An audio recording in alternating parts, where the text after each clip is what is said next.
성매매업소를 운영을 해서 미성년자를 고용해서 형사처벌까지 받고. 근데 내가 지금 재판받고 있는 건 맞지만 이건 그냥 간단한 민사소송이야 라고 음. 적극적으로 속였거든요.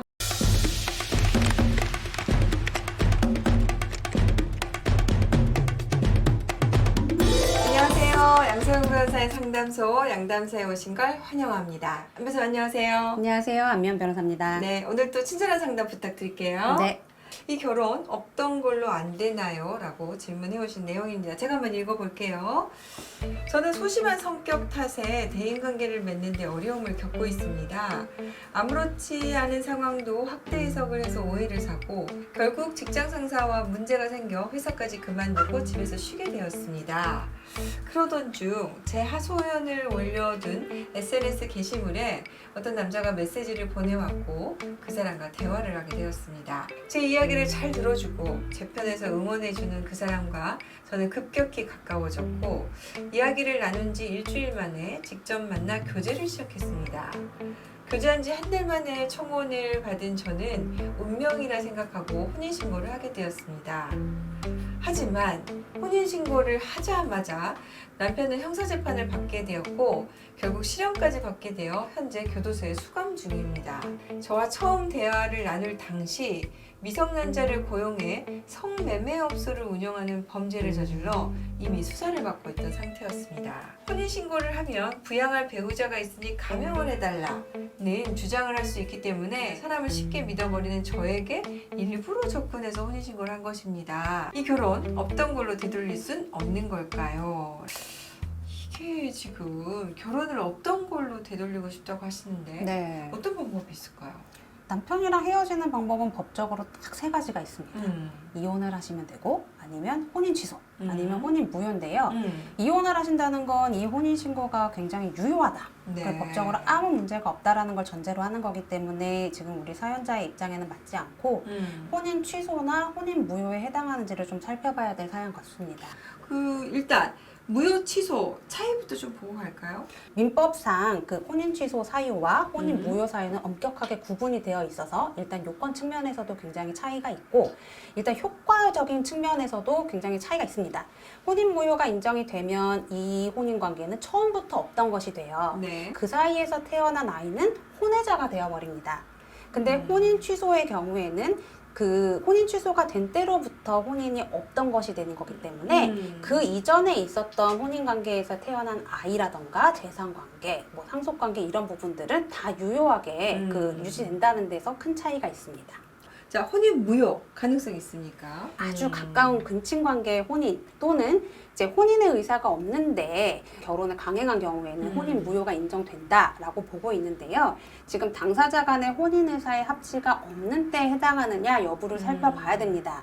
근데 이제 법원에서는 어떠한 방편을 위해서 혼인신고를 하는 것 뿐이지 진정으로 정신적, 육체적 결합을 위해서 혼인신고에 이른 것이 아니다 라고 할 때는 이 혼인의 합의가 없는 때로 보고 있거든요.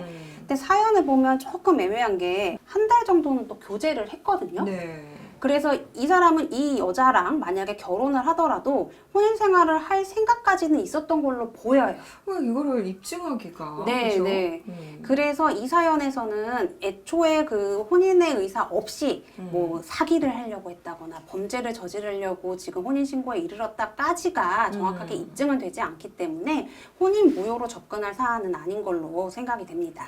그러면 취소 사유에 뭐가 해당하는지를 봐야 되는데요. 우리 민법 제816조에서 정하고 있어요. 근데 그 중에서 3호가 사기 또는 강박에 의해서 혼인의 의사표시를 한 때를 취소 사유로 정하고 있거든요. 이 사정을 꼭 알렸어야 할 만한 사정이었어야 하고 그것을 그 상대방이 알았다면 결코 혼인을 하지 않았을 거다라는 점까지 입증이 돼야지만 이제 혼인 취소 사유로서의 사기가 되는데 네. 혼인했던 경력을 속인다던가 자녀를 출산했던 이력. 근데 이 자녀 출산 이력은 뭐 범죄에 의해서 한 경우는 예외가 네. 있고요.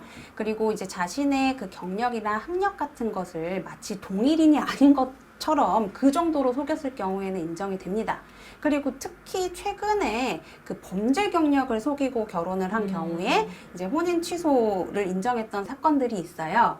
그래서 지난 6월에 그 탈북 여성. 네. 탈북 여성에게 그 전자발찌를 이제 차고 있는 남편이 그 자신의 성범죄 전력을 속이고 결혼한 게 들통이 나서 이 지금 혼인 취소로 인정이 됐었는데 올 8월에 부천지원에서 비슷한 네. 그 판결이 났습니다. 예전에 법원에서는 굉장히 적극적으로 위법한 수단을 이용해서 좀 속인 경우에만 인정을 했었는데요. 지금은 이제 성범죄 전력, 뭐 범죄 전력 전과 이런 것들을 알리지 않은 것만으로도 사기가 된다고 보고 혼인 취소를 인정하는 추세이기 때문에 이런 점은 좀 각별히 챙겨볼 필요는 있겠습니다. 결국에는 내가 이걸 알았으면 결혼을 안 했을 것이다 라고 네. 인정될 수 있을 정도라는 거잖아요. 네. 성매매업소를 운영을 해서 미성년자를 고용해서 형사처벌까지 받고 받을 가능성이 있다. 수사를 받고 있다. 이거 지금 안 알린 거. 네. 이 부분 어떻습니까? 혼인 취소 가능할까요? 가능하죠. 최근의 판례 태도에 보면 굉장히 가능하고요. 어. 근데 내가 지금 재판받고 있는 건 맞지만 이건 그냥 간단한 민사소송이야 라고 적극적으로 속였거든요. 그래서 이분은 그냥 침묵에 의한 사기뿐만이 아니라 적극적으로 기망이 있었다. 네, 기망을 한 그 혼인 취소 사유에도 해당된다고 보입니다. 네, 당연히 위자료 청구가 가능하겠죠. 네, 충분히 가능하고요. 그 위자료의 범위는 뭐 1,000만 원에서 3,000만 원까지도 충분히 가능합니다. 네. 자, 그러면 혼인 취소를 할 수 있는 사안이라고 했으니까 우리 사연 주신 분에게 어떤 점을 좀 주의해야 되는지 설명을 마무리로 좀 해주시죠. 혼인 취소 사유는 각별히 주의하셔야 되는 게 제척 기간이라는 게 있습니다. 그래서 그 기간 안에 소송을 제기하지 않으면 그 소송은 다시는 제기를 할 수가 없어요. 네. 그래서 민법 제823조를 보면 사기 또는 강박으로 인한 혼인은 사기를 안 날 또는 강박을 면한 날로부터 3개월 내에 소송을 제기하도록 되어 있습니다. 그래서 3개월 내에 소송을 제기하지 않았을 경우에는 더 이상 혼인 취소 소송은 어렵고 이 남자랑 헤어지려면 결국 이혼 소송을 할 수밖에 네. 없어요. 그래서 기간적인 부분을 제일 중요하게 생각하셔야 된다는 점을 꼭 말씀드리고 싶습니다. 사실 결혼이라는 것은 어떻게 보면은 우리 인생에 있어서 굉장히 중대사잖아요. 그러다 보니까 이혼을 고민하는 과정에서 3개월이라는 시간이 정말 쉽게 지날 수가 있거든요. 맞습니다. 그래서 혼인 취소에 해당한다고 생각하시는 분들은 정말 이 기간을 좀 잘 유념하셔야 될 것 같습니다. 물론 이제 이혼 청구로 가도 되지만 처음에 설명드렸듯이 취소하고 이혼은 또 차이가 있고 우리 사연자분에게는 취소되는 것이 훨씬 낫기 때문에 기간을 좀 준수하셔야 될 것 같습니다. 네, 오늘 상담 도움 되셨다면 좋아요, 구독 부탁드릴게요. 양소영 변호사의 상담소는 또 찾아오도록 하겠습니다. 감사합니다.